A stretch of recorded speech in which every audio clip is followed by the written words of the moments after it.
This is a video chart presentation of VTUS Biosciences. It's a NASDAQ listed company trading our ticker VTUS. And I have noted this chart happens to be in a long-term downtrend since it went public back in late 2010. I haven't looked at it in quite a while, but it happened to catch my eye when I saw it today in a scan because of trying to find a bottom back here at the end of 2012 into the early part of 2013. Nice support level right around $2. Very large bounce. Retrace. And now it's holding their support level right around $2.60.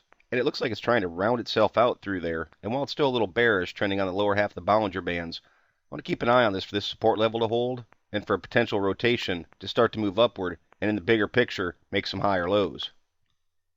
Now the MACD had a real nice run in to break through zero. Of course, that's when the price per share took off. Retraced. Again, one of the things I'm looking for is the big picture here. And making a higher low, a bullish cross has been dropped, as judged by the histogram bars trending on the upper side of zero. So going right along with the price per share holding that support level, I'm going to look for this MACD to curl back and move its way and try and break back through zero to put the stock back into a bullish trend. Now notable as always, coming off a PPO ADX pinch with the PPO trending back towards zero, break a zero. That's when the price per share took off. Not really an ideal position right now for the ADX, but it's kind of in that reversal position with the negative DI up on top and the positive DI down low. It's a relatively neutral reading right now. What I'd look for is this positive DI to start moving upward and break through the ADX, and for the ADX to rotate and start curling upward with that green line, the positive DI, to indicate some upward pressure in the stock. Not getting a whole lot from the MFIs, but they are starting to trend upward. 7's curled back down. I want to see them hold over top of 50 to indicate that people are paying higher prices for the stock. This is a nice look to the accumulation distribution. Broadly speaking, making an uptrend. I would want to see it break through those levels to continue making higher highs while it's making the higher lows and solidify the uptrend to show strong accumulation in the stock. Getting a little bit of a different reading than shake and money flow, which by registering right around zero tells me that over a 20-day period, buying and selling pressure is about equal. It's far more bullish to see the shake and money flow over top of zero to show that buying pressure is outweighing selling pressure. Commodity channel still hanging underneath zero. That's a gauge of 20-day mean price compared to current levels.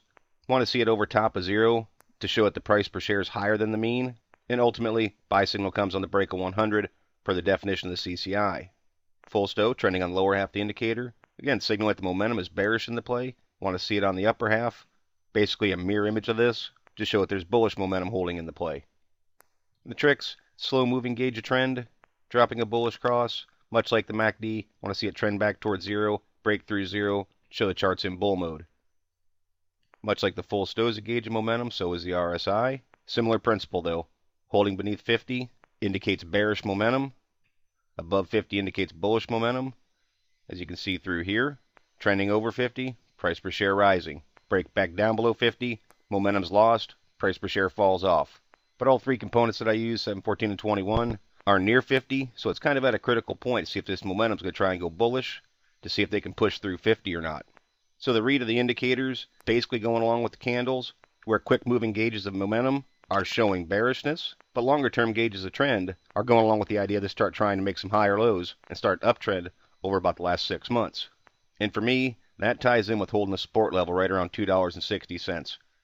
Could say it runs down to $2.50, but I'm actually going to lean towards the higher end of that to see if it'll hold $2.60, because in the very short term, it's trying to make a higher low. That, of course, is the start of a rounded bottom. So I'd like to see it hold 260. If it can't, and I see an increase in volume and it breaks through 260, I think it'll probably break through 250 as well, and then it doesn't pick up much more support until it comes all the way back down to this area just over top of $2. So I'd have a close eye on 260. Now to the upside, I do see a little bit of short-term resistance that kind of comes into play right there around 275, but that's certainly not a major level of resistance. I'd see it picking up around $3 because the 50-day moving average is just beneath that. The 200-day moving average is registering 296. Those are key dynamic resistance points. That again breaks above them, indicates shifts to bullishness in the chart. So it's important for them to move through that level. Beyond that, I don't see more static resistance again until up near those tops at $3.43. It's a very nice move from Tuesday's closing price at $2.66. This has been a slow move down though. You can see not huge moves on any given day. And for a chart to make a strong reversal, a lot of times I look for that move upward to be just as slow. I don't mind if volume stays relatively low, 111,000 shares traded on Tuesday. As long as I see that price per share starting to trend upward, move to the upper half of the Bollinger Bands over top of this purple line, the 20-day moving average, start trending on the upper half of the Bollies, and then on some breakthrough resistance points, that's when I want to see volume increase. Then any pullbacks beyond that level, I want to see volume slack off, hold that resistance point as a new support level, and continue the overall uptrend. Interesting chart. Those are some key points that I'd be looking at. But as always, this is merely my interpretation of the VTUS chart. Thank you for watching. Trade smart.